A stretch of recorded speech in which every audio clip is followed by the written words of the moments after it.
Hello and welcome. You're watching News9. I'm Shweta Kothari.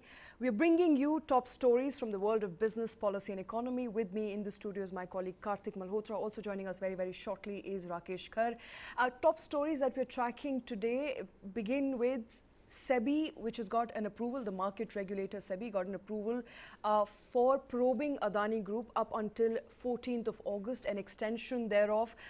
And this is an important story because SEBI has been asking for at least 6 months period. It wasn't granted 6 months, but it has been given further 3 months, Kartik. That's right. Hi, good morning, Shweta. Good to see you early in the morning. Same here. I've got my cup of coffee. I hope you've got yours too as well. So, okay, so let's look at the timelines and how it really started. So, 26th Jan around then is when Hindenburg Research had reported on this short selling allegation against Adani Enterprises. Thereafter, the Supreme Court and SEBI got into action, and around March is when a probe was officially commissioned. So, at that time, the Supreme Court had given SEBI, the market regulator, a 2-month window to submit its report. Now, SEBI had asked for a 6-month time period, which was not granted by the Supreme Court. It wasn't outrightly denied, but that extension was not really made. So, what developed yesterday was eventually the Supreme Court putting a hard deadline of 14th August, which effectively from the month of March gives SEBI a good 5-month window to investigate, as opposed to the 6 months that it had sought earlier. Now, what are the two contentious issues being discussed right now? Number one, of course, is this Hindenburg Research alleging Adani of short selling, and that, if those allegations are true, would have had a large financial impact on millions of investors who participated in the equity trading process for the Adani Enterprises stock. So, that is the first count on which the investigation has to happen. The second count is on the MPS, the minimum public share, which for all publicly listed companies is set at 25%. That is correct. So, during the initial probe processes, not just by SEBI, but even all other agencies and journalists put together came out, was that at some point in the recent history, Adani had actually fallen below the 25% MPS, which meant that institutional holdings were higher than 75%. So, the public requirement of holding 25% of the stock was apparently, not being met for some time. So, that is a second debate on the question. At the same time, early this week, we also saw, this whole debate where the opposition was alleging that, according to a parliamentary standing committee, the probe by SEBI would have technically started in 2016. That is correct. SEBI because came that is back, what the government said. That's right, in Lok Sabha. And SEBI, yeah, so there's a little catch there. So, SEBI in fact denied, and they said, no, we have not been probing Adani since 2016. And this matter actually was pertaining to a separate GDR issue, Global Depository Receipts, which was an investigation SEBI did in 2016 on 51 publicly listed companies. Adani was not part of those 51. Exactly. Adani was not part of those 51 companies. None of the Adani group of companies was a part of that 51 group of companies. So, so I think that confusion was raised, which got cleared again yesterday, when SEBI said that the 51 companies that were under investigation on various issues in the realm of GDRs is not something that Adani was part of.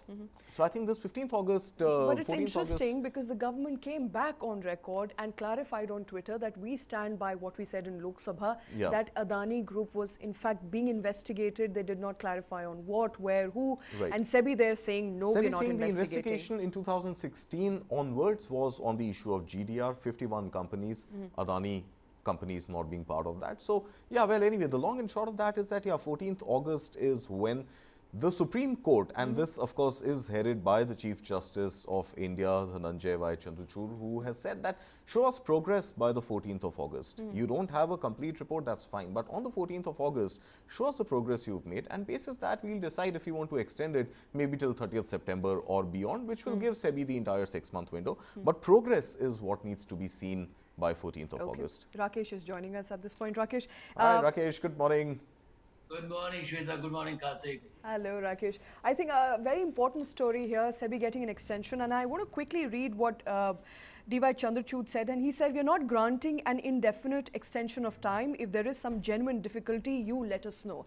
Essentially saying that this is the time you have, you complete the probe, you show us the result, and we'll decide thereon. Yeah, I mean, there's another additional line there which is also equally important, which says that we don't also want a roving probe on Adani, you know. So in that sense, I think it's heartening that we have some timelines to chase on this very, very big story which refuses to go off the headlines for the right or the wrong reasons. As Kartik mentioned, there's so much content available on this story, and every day there are charges, fresh charges, and then defense by the company. It's very, very important in the interests of corporate India, in the interests of Indian economy, and the whole world is looking at us. How do we handle this entire case? So there are two probes. One probe has been completed, which was an independent probe, again commissioned by the Supreme Court, Chief Justice. That committee has made its report to the Supreme Court in a sealed envelope, and I do see some progress on that as well. I don't remember the date. I think it's July 12 or June 12, if I got it right, when they're going to share that report with the rest of the parties involved. And then this 14th August is again some definite date in hand. And if SEBI is not able to do this work by then, they have, Supreme Court has given that little window to them, as Kartik mentioned, that they would like to do a status check. And if more time is required, and why their time is required, that needs to be probed, they can come back to Supreme Court and close it. Possibly, I would imagine that SEBI should be able to complete its work and present the report. And we have some final clarity on, this one big ticket corporate in India, which showed huge promise with huge order book, a very sound business plan, but equally strong charges against them, which have, so to say, created a storm on the stock market and put a question mark on the India growth story. Because the company involved is in several sectors, essentially very, very key sectors in the infrastructure space. So heartening that we have some timelines to chase, and looking forward to some clarity on finally, if there's some wrongdoing, there should be a punishment, and if there is no wrongdoing, all the naysayers should actually rest their case. So interesting times to watch, and August 14th is the date. August 14 is the date, and we will of course keep a track of that. But another important story that we are tracking at this point in time is that there has been some sort of extension in PLI schemes, and this is an interesting headline which says that Prime Minister Modi has approved 17,000 crore production-linked incentive schemes, which is PLI, for IT hardware segment. What does it really mean, Kartik? So what is IT hardware? It's our laptops, our desktops, server equipment, mice, keyboards, hardware, and essentially that you can touch. Yeah. So the positive angle here, as opposed to software and services that India has been a leader in, and specifically not linked only to chips and circuitry, is the fact that now you have the likes of Dell, you have the likes of Lenovo, you have the likes of so many computer companies, computer manufacturers, who will now be incentivized to come and start manufacturing in India. So it actually opens up the floodgates for a lot of companies that were initially looking at China as the only and most obvious choice of producing manufacturing hardware. I think now that shift is likely to happen in India with this extension of the PLI scheme, specifically the 17,000 crore rupees on hardware being incentivized. Now again, what is that eventually going to do for the country, for the economy? I think the last PLI scheme, which which ended in the last fiscal year, saw about 3,200 crores worth of rupees worth of investments coming into India. Now with the 17,000 crore rupee outlay, the government is expecting about 2,800 crore rupees to make its way into the Indian investment sector. And this becomes private investment by way of availing a subsidy which incentivizes them manufacturing in India. And if the estimates that the Union Minister, Mr. Ashwini Vaishnav, has come on record to state are to be believed, then about 75,000 jobs are likely to be created. 75,000 jobs, that's a substantial number of jobs. Absolutely. And it's important to look at the linkages with what has recently also happened in the mobile manufacturing in India. And $11 billion worth of mobile exports is a sizable number. And India is, I think, by far right now the second largest exporter of mobile phones in the world. And I think if a similar fillip can be given, because these are relevant sectors, you know, and you're talking about high investment purchases here. A laptop or desktop today is going to cost you nothing less than 60,000 upwards to purchase. So is the case with premium mobile phones. So these are investments that a consumer makes in you know, in owning a product which is again contributing by way of tax, by way of GST back to the government's kitty. The third important factor here is that with these multinationals potentially availing of the PLI scheme, it's not just the Indian consumer market that gets catered to, but India also becomes an export hub. So just a couple of days back, Shweta, you and I were discussing on the import-export deficit, and that deficit had shrunk, but it had shrunk also on account of exports reducing and imports conversely reducing as well. But one shining sector there was electronics exports. And this fits in beautifully with that export story that India is hopefully, you know, trying to get an edge over China on. And it's going to pave a very good future for the country. But these subsidies have to be time-bound. These incentives and have to be time-bound, as we're given to understand? Yeah, so they need to be, so of course, I mean, you know, once the 17,000 crore outlay exhausts, pretty much the subsidy ends. But yeah, I think it's important to give the initial subsidy. It's important to give the initial discounts, as we happen to understand in consumer parlance. And thereafter, the entire ecosystem, competitive forces of the market need to take over and then help businesses sustain the investments they've made in India. That is correct. And the tenure of the program, we are given to understand, would be applicable for 6 years. Government is expecting to invest about 2,430 crores in the scheme, creating an upward direct employment of 75,000 people. So that's a substantial chunk of people that the policy will be catering to. Rakesh, PLI, interesting, and we've been discussing how you know, electronics, and India is hoping to get an edge on electronics, manufacturing electronics and exporting electronics, because that's where we've done well as opposed to other segments, and this scheme is likely to boost that. I also want to quickly get you in, for all the viewers who are watching at this point in time, as to how will it benefit, if at all, the end consumers? Interesting. Three things to look at when we discuss PLI. One, that it has revived Make in India, which had almost gone comatose. So, you know, what has happened is that Make in India, in the first, you know, instance, was a big fanfare announcement by the Modi government. But what happened is that for the first 5 years, it didn't generate any significant activity. Then came in PLI, and it has actually, you know, reignited the Make in India program. So, fair point that it will lead to more jobs. It will give a perk up to the manufacturing activity across sectors. IT hardware is very, very important. It's linked to many sectors. You know, it's an economic multiplier in that sense. But the big question here is, you know, Kartik and Shweta, you know, we need to probe, if not, I mean, not necessarily probe, but at least ask and ponder, you know, do HPs and the Dells of the world need subsidy? Are they getting this subsidy to make and sell, you know, desktops and laptops and rest of the, you know, world? Uh, India is an important market. We do want manufacturing to come back to the stages that it was envisaged to be earlier, you know, coming to. And is PLI the only way to make it happen? And it's all, you know, in Government of India doesn't have abundant resources, so it has limitations of resources. And where do these resources go? So globally, while we celebrate PLI as a major success story, and the results are there for everyone to see, at the same time, one must question, you know, is it fair that we give big ticket MNCs who have operations across the continents subsidies to make basic stuff like, laptops and desktops? So, just playing the devil's advocate, on the face of it, it will generate the momentum in the election year that it's expected. Big manufacturing companies will scale up their operations. There'll be announcements of jobs, facilities being upped or, you know, set afresh. But PLI needs to be reimagined from its core competency. Where does this money go, and where is it required to go most?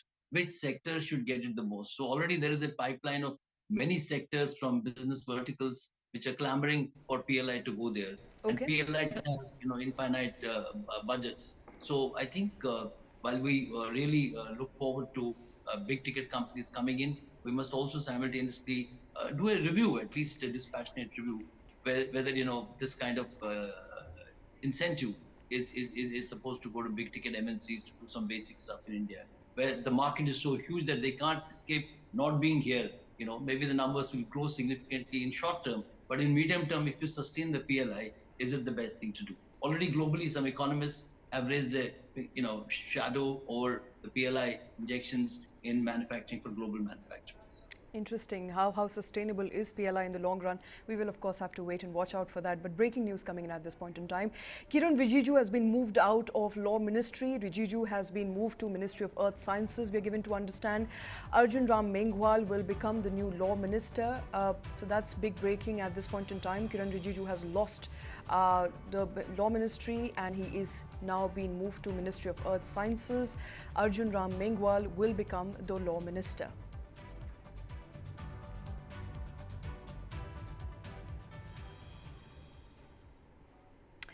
And we'll focus on that story in a little bit, but moving back to what we've been discussing, and those are the big business news updates. Another interesting story is coming from two-wheeler segment at this point in time, where the subsidy that a lot of us consumers have been getting is going to be slashed, Kartik. It is understandable that the proposed subsidy on two-wheeler, which was about 40%, will be slashed to 15%, a significant reduction there, which essentially means that two-wheelers are going to get expensive in years to come.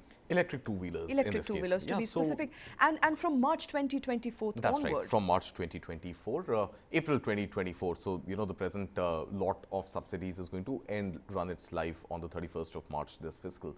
So again, I think, the famed subsidy and the use/misuse of that has been in question for a fairly long time. Now, there was a cap earlier, right? And the cap was that electric two-wheelers being sold in India, being manufactured in India and then sold in India, can enjoy this subsidy only to a point where the fixed price, the selling price of the electric scooter was at 1,50,000 rupees.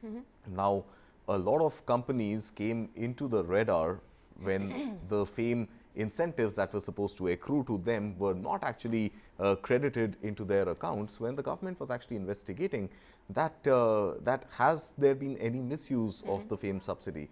And that is when we realized that a lot of software plugins, chargers, which are essential commodities that need to go along with the electric two-wheeler, were sold separately so as to circumvent the selling price of 1,50,000 rupees. Thankfully, that issue came to resolve itself with a little push from the government and a little acceptance by the private sector, and refunds were issued by scooter makers including Ola, Ather and a few others, where they refunded their customers on the price of the chargers that were sold separately to them. Now coming back here, I think 40% slashed to 15%. So that is a significant reduction in the subsidy and a significant increase in what consumers like you and I will pay for the electric two-wheelers that we end up buying from stores and showrooms that sell them. In addition to that, there was a 15% per kilowatt hour kWh battery that has now been reduced to 10,000 rupees. So I think the cap on no matter what battery size you use was 15,000 rupees, and now it has been capped to 10,000 rupees because most electric vehicles use that, electric two-wheelers use that battery size. So that is another 5,000 rupee reduction. But the good news still is that FAME 2 has not been discontinued. Those were fears that the electric two-wheelers manufacturers had raised earlier, and their associations had raised earlier. And we spoke to some of them, and they were quite jittery. They said, we are in direct conversation with officials at Ministry of Heavy Industries. We are hoping that there will be some sort of resolution so that end consumers of two-wheeler EVs would not have to pay a very high charge, literally 50% higher than what they were paying. But I think the good news here is that last fiscal we saw 1 million electric two-wheelers sold. That's a sizable number. In any case, two-wheelers is a huge market in India, and traditional two-wheelers are pretty much a depiction of how the rural economy functions.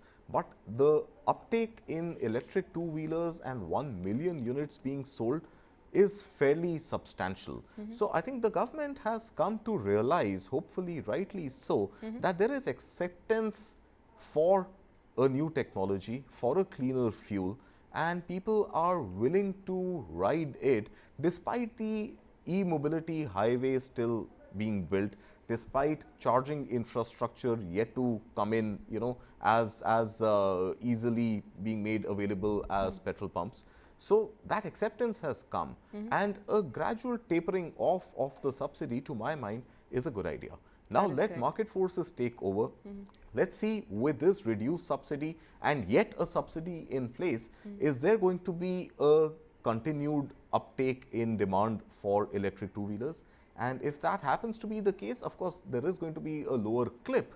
The graph is not going to be as steep as it was in the last fiscal. I think it's going to taper down a little bit. But as long as we see the growth, we are in an okay place. We are in a good place. It's interesting because FAME 2 scheme had an allocation of 10,000 crore rupees, and what we were given to understand up until a couple of weeks ago, that the government will only continue whatever is remaining of the 10,000 crore, that is the unspent amount. That's right. And right now we are told, about 2,000 crores. About 1 to 2,000 crores is what is remaining, which is unspent, and government is going to infuse further 3,500 crore rupees, and so a total corpus of approximately 4,500 to 5,000 crore rupees towards what we are going to see as FAME 3, if that's what they're going to name it. Rakesh, it is some sort of, it puts fears of auto industries to rest, to a point where there is some sort of subsidy.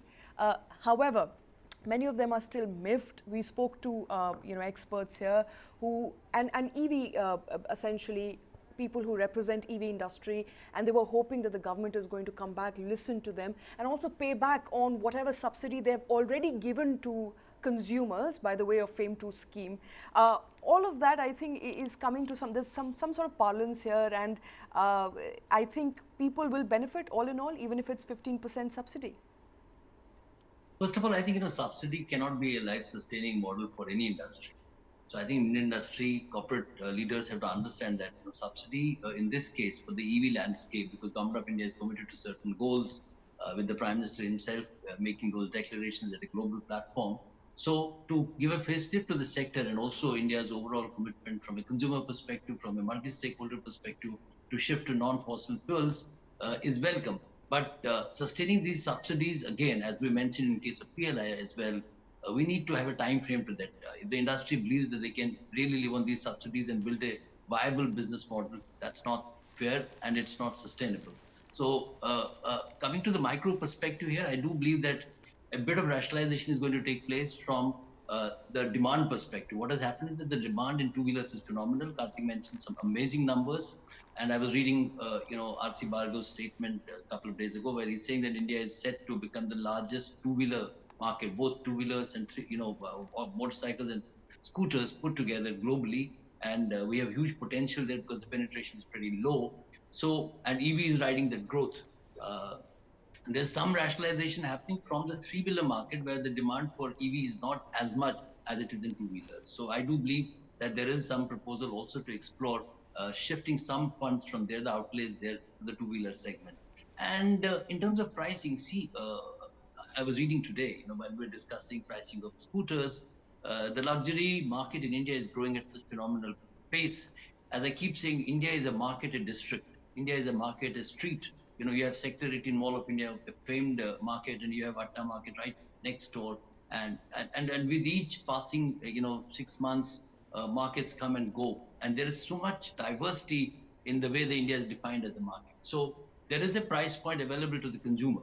And what is he buying? He's buying, there is actually major paradigm shift from purely India being a price sensitive to market to an India being a very, very demanding consumer, having a demanding consumer where he or she is asking for value for money. And EV obviously is the flavor of the season. And that's the good news. And I do believe that people are going to be willing to pay to stay the course of driving a technology-friendly product. So 15% or 20%, whatever the figure finally settles down, this is at a proposal level. This has not yet been decided. It's a MORTH, Ministry of Road Transport and Highways proposal. I think it needs certain validation at the next level. Then only it will see the light of the day. Because there's going to be a lot of lobbying. I think the government is testing the waters, looking at how the industry behaves. But I'm not a subsidy guy, that. And I've never favored subsidies. It's good to kickstart a sector as has happened in this case. But beyond that, looking at a subsidy as a key business differentiator is only going to hurt the industry, even if it in the short term benefits the consumer. But Rakesh, will the tapering off be the right strategy instead of, just cutting it absolutely clean exit, cut the umbilical call of subsidies? Yeah, I think the tapering off seems I like would a good strategy. I would buy that point. Tapering off a gradualism is the key to moving away from subsidies. But put all subsidies in context, Kartik. This government gave corporate tax concessions even when it was accused of being Sood Boot Ki Sarkar, and then the PLI scheme, and then this FAME subsidy. In an election year, all these things are going to add up to the government being seen as giving freebies to the not only the poor people but also the rich. So that contextualization is very, very important.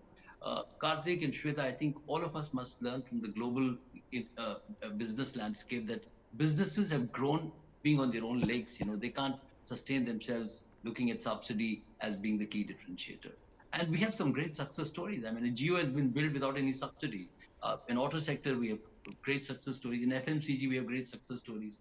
And this is like an infection. It's a virus. This freebie thing. I'm sorry, I'm just going to play a little bit devil's advocate here, Rakesh. You gave an example of Jio, which already has very, very deep pockets. And we're talking about very small manufacturers here, especially, new EV players, relatively unknown. They get some sort of confidence boost when they know that they are going to be Shweta, getting some help monetarily, and therefore to give it, like I'm not sure if there is a direct correlation, or if you can compare a big FMCG player or a Jio or a Reliance with relatively smaller players like EV makers or battery makers. I mean, there is Hero MotoCorp in AVs as well. There are big players already there, and business is not for the faint-hearted. I mean, let's face that reality. And when businesses are in the fray, they look at profits. You can't grudge a company like a Hindustan Unilever or a Jio for its profits because it invested. It took the fundamental principle of business is that you take that risk and then you put your own capital there. And then rest of the capital flows. In the case of Jio, in COVID, it got the three biggest global players into the fray. And that calls for certain visibility, certain viability of the business model. If there's a business model, investors will come outside of the subsidy framework. Subsidy, whether it's for farmers or it is for industry, is good to give it a support, but it cannot be a crutch, and then you can't live with the crutches, then you're dependable. No business can survive if it is dependent on any kind of a soft. If it is worth it, it will survive. If it's not, and then today we talk of Jio as a great success story. Tomorrow, another disruptor will come with great new technology, great funding, purse, and we'll have another success story. I mean, sorry to say, but there's very little room for emotion in business. All right, so Rakesh, they're clearly not in favor of subsidies. We're going to move on now. Another interesting stories. Sustained subsidy. Sorry? Sustained, not in favor of sustained subsidies. Understood. Not in favor of sustained subsidies, which is a subsidy that carries on forever, has to be tapered off. I think we all agree that subsidies need to be tapered off. But another interesting growth story coming in there, and this is coming from luxury cars. And so since we are comparing EVs, let's also talk about luxury car market, which is growing exponentially in India.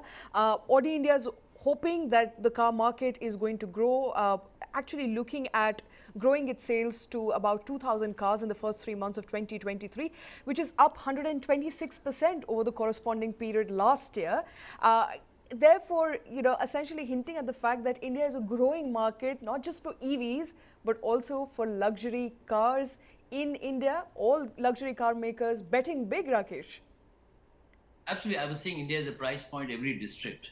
And we have, so I'm not including villages as of now, but once 6.5 lakh villages kick in the Indian economy story, imagine the momentum that we will have.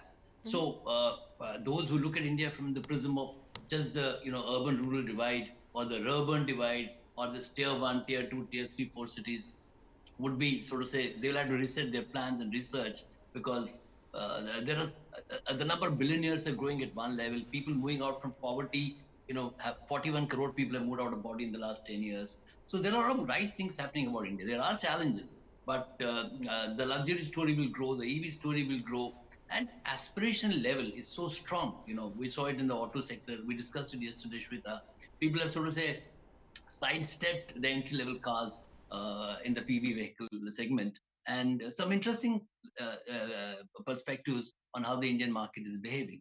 And the choice of consumption, look at whether from electronic goods to hardware, to FMCG, phenomenal range available. And I do believe that the like the 5G phones being consumed more in tier 2, tier 3 cities, the rush for luxury cars is also happening outside of the big metros, and that's heartening. Well, that's heartening as long as all the guys who are purchasing the luxury vehicles are also honest taxpayers and they're not fudging their incomes. And that becomes a big area of concern, Rakesh, when it comes to people actually making these, high purchase transactions and the indulgences, which is where I think the the whole debate around TCS is also shaping up. We'll come to that eventually. But I want to understand from you, Rakesh, what does this also tell us about the income inequality in the country? And that seems to be a cause of concern as well. I mean, the rich are definitely getting richer. The guys who are seeing this, this high demand, for luxury vehicles, luxury brands, they are not likely to have just one or two of them. They would possibly have quite a few. And then we've got this entire story of have-nots. See, this have-not versus haves debate is going to be eternal. Even when we are not there, that debate will not only happen in India; it's going to happen across the developing pack. What I'm coming to is that was there any reason for the super rich taxation to come down from 42% to 37% in the last budget? Fair point. I mean, I'm as much against subsidies as I'm against not taxing the super rich. And I was not personally in favor of the corporate tax cut which this government did. There can be many excuses that this is, happening because of COVID and you want to give a fillip. Even the earlier UPA government, you remember Pranab Mukherjee gave what they call fiscal stimulus. Does industry really need it? Look at the kind of money they spend at times on their personal weddings. I mean, no, I'm not grudging them for that. But the spend on personal finance, in this case for the super rich, whether it is the startup ecosystem or it is the big ticket brick and mortar dustless, it really further divides the polity and the society, because all these are in public consumption and people do see it. But Kartik, you have to look at the rising middle class. This 350 million is supposed to. There was a Bloom Ventures research which came out recently, which says this 350 million middle class is going to rise to about 700 million by say 2030, if I remember the date correct. So in my housing society, which is about 40 years, 30 years old, I see every week a new Audi or a new BMW or even a actor coming in. These are all cars about 25, 30 lakhs. So they're not industrialists in that sense. They're executives who've done well. Young people like you and Shweta. Oh, I wish. I wish that So were the true, sir. rising executive. So rising We need to go executive for a class is drive in also a my humble reality of this. four-wheeler today. No, it is good. I mean, even a BMW is a four-wheeler. It depends upon what the Yeah, price tag is. The humble. there's more humility here, sir. The operative word being humble four-wheeler, sir, not a On BMW. ground reality, Kartik, there has been a lot of addressing of the bottom of the pyramid through very, very robust welfare schemes by this government. There's no magic wand. I mean, if you put, say, this argument of universal basic income scheme versus a solid welfare template that this government did, or even put the two together, still there is going to be no magic wand to reduce poverty in this country. It takes time, because we inherited a lot of it. I mean, Britishers came and looted us before that. Mughals came and looted us, and one India was supposedly. I mean, I don't have empirical evidence, but we have historical evidence. One of the richest countries in the world with very, very strong GDP. Look at what the GDP was when Britishers came, and look at the GDP when they left. So we built from scratch. And looking back, it's always easy to say that this is right or this is wrong. The pure play socialist model did harm us significantly, if I can stick my neck out and say that. Maybe that was the need of the hour, but it delayed our growth trajectory. So 1991, Manmohan Singh was the finance minister, who gets all the credit, but it's actually PV Narasimha Rao who had the political sagacity and ability to do such a massive reforms in a minority government. We need many more such mega strokes. Coming to transactions being under scrutiny, look at GST. Whatever you do, there is a GST which is mandated. So in that context, lot more work to be done. and first of all, the citizen responsibility. Citizen tax responsibility is something, either you empower the tax guys and they come after you every day, then that leads to license law, that leads to, the what we call the militarization of the income tax official, versus a citizen honestly, expressing himself and giving the taxation department what is due to them. That's not happening at the pace it should happen. I absolutely agree with you. For 6.5 crore taxation base for 140 crore people with so many luxury cars happening every day, there is obviously need to really ramp that capability up. Right.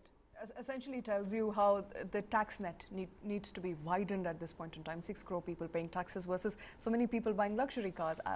I think we all understand what's happening here, but we're going to shift focus shortly. We're getting visuals of Prime Minister Modi. He is in Pragati Maidan at this point in time. He's set to inaugurate the International Museum Expo today. Remember, the theme for this year's is Museum Sustainability and Well-being. And so visuals there coming in of Prime Minister Modi, who is currently in Pragati Maidan, all set to inaugurate the International Museum Expo. It is a part of the ongoing Azadi Ka Amrit Mahotsav celebrations. Prime Minister there will be inaugurating that museum very, very shortly. Coming back to taxing and taxes, and this is an interesting debate.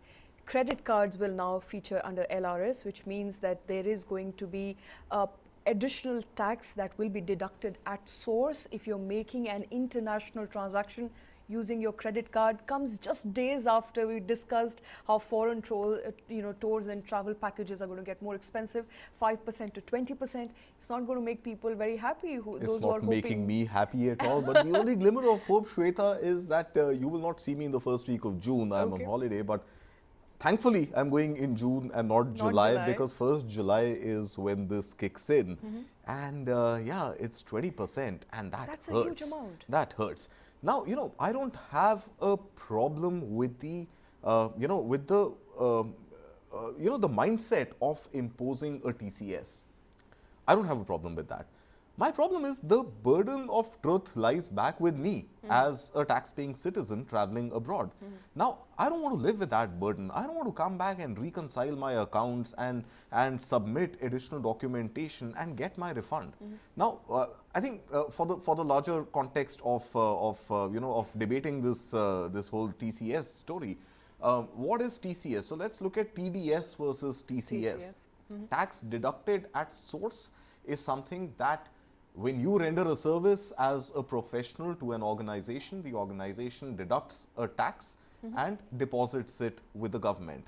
Tax collected at source is done when you transact for a particular purchase, goods or services, and the seller collects that additional tax from you and deposits it back with the government, right?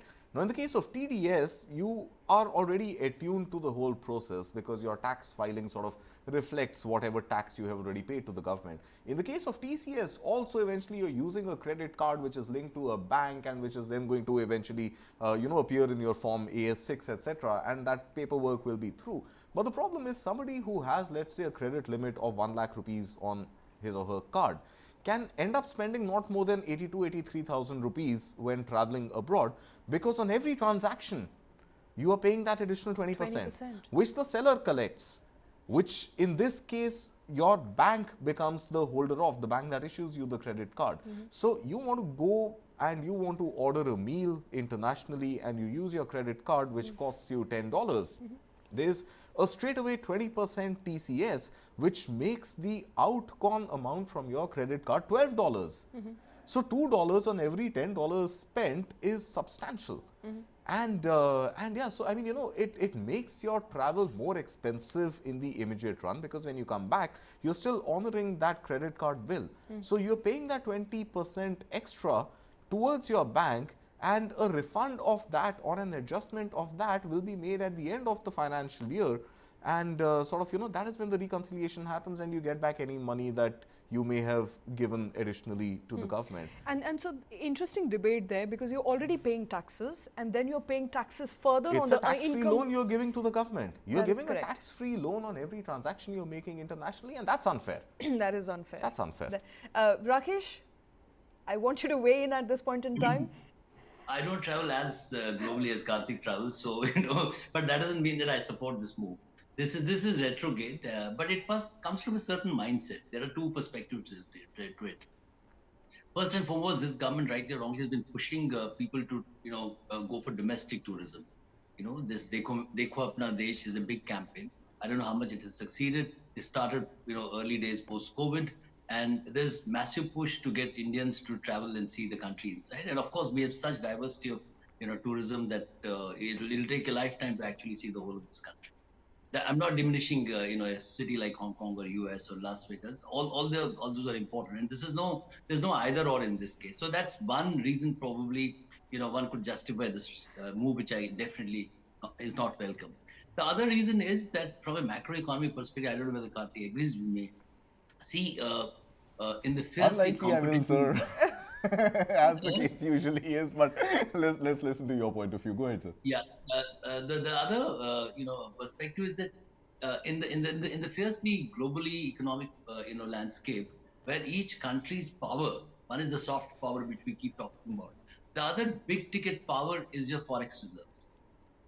I mean, 10 years ago or 20 years ago and 20 years from now, that will remain the key singular capability that any country has in terms of its strength to navigate any seen or unseen challenge economically. So I think there is a view in the RBI, there's a view in the finance ministry that and we have had some depletions which we have squared up in the forex reserves. The stronger your forex reserves are, the greater you have the capability. So anything, there is some undue sensitivity about forex reserves. In that sense, spendings abroad, I guess, are being discouraged. Whether one agrees with or not, with this while perspective. I understand the issue of forex reserves, and India has plenty. I mean, there was a time we saw in 2021, 2022, where we had to sell a lot of our USD to keep the currency depreciation under check. But we've been made to understand, and RBI data suggests that we are back to about $700 billion worth of forex USD reserves. It's about 600 plus. But what is plenty is not plenty, Kartik. Sure. Because the point is, why was this TCS really imposed? And the objective, as we were made to understand about 2 months ago, maybe less or 6 weeks ago or so, was that the government is trying to widen the tax net. The government wants to go after tax evaders, and that is why in this, high spending category, you had things like air travel included, where there was a possibility that you're buying a ticket and you're paying cash for it, right? And your PAN is linked to it, your Aadhaar is linked to it, and hence the TCS kicks in. It was also, incidentally, a headline then was IVF centers, which is an expensive surgery, urban phenomena, people going to hospitals or IVF centers, perhaps paying in cash. Luxury purchases, right? Where, again, we just discussed the Audi example. I think nobody would hopefully be making cash payments to buy an Audi, but high value brands, bags, purses, etc. Those were seen as high spend categories where there is a potential possibility of cash transactions happening. As long as the debate was limited to that, I was okay with the TCS that, yeah, let's go after tax evaders.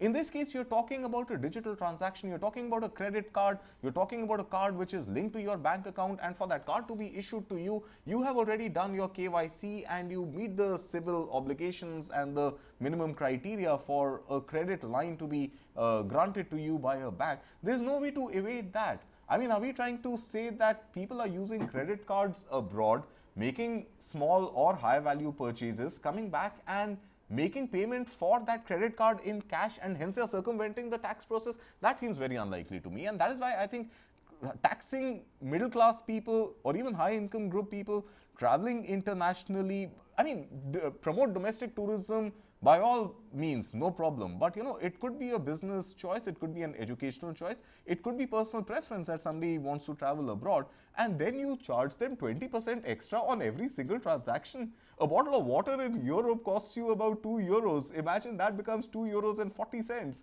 Doesn't make mathematical sense, and I think it is, I don't know why the government is doing this, but it means absolutely nothing to me. In fact, I take offense of it. And let me just quickly add to that.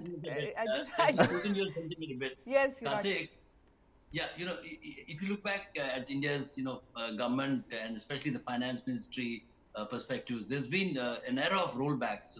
At one point of time, Yashwant Sinha was called the rollback Sinha or the rollback finance minister. And then there's a very interesting incident, which probably you might not remember because you would have been younger, was a transaction tax which was levied on each ATM, transaction beyond 10,000 rupees. Yeah, yeah, This I was when remember that, sir. I wasn't that young. I had a debit card then.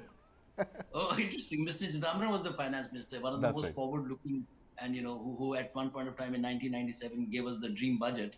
So he, someone who gave us the dream budget when we did away this, quite a few, brought in a lot of reforms. He brought this tax in, I think, 2008 or 2007. I don't remember the year, and it was withdrawn because there was public pressure, there was sentiment. I think in today's age and era of social media, mainstream media, digital media, and civil society uprising against moves which are not right or seemingly right. We don't have exactly an explanation from the government, but from what you said, and I personally also believe that this is not going to really yield any big ticket gains when you do this. It only brings about financial and general inconvenience to the Indian travelers going abroad. Maybe it will be withdrawn. We should sustain our. I would use the word campaign because I'm not an activist. I shouldn't be activist, but we should build information and education on this and maybe bring in more experts, Kartik, beyond you, me, and Shweta, and try and see what is the rationale and build a case, a business case, if I can say Business so, case. Shweta, for its withdrawal. Okay, okay, interesting. I mean, even if it is to promote domestic tourism, I'm sure there are better ways of promoting domestic tourism than by making foreign travel and spending money in foreign tours and travel more and more expensive for people who are already paying taxes back home. Interesting story. We will keep tracking all those headlines. Bureaucrats in this country have a very noble and innovative of pleasing their bosses, and you know who the bosses are. Okay. All right. We will keep tracking all those big stories, big developments. But that's all we have in this bulletin where we discuss top business policy headlines. We will come back tomorrow with more. Keep watching News9.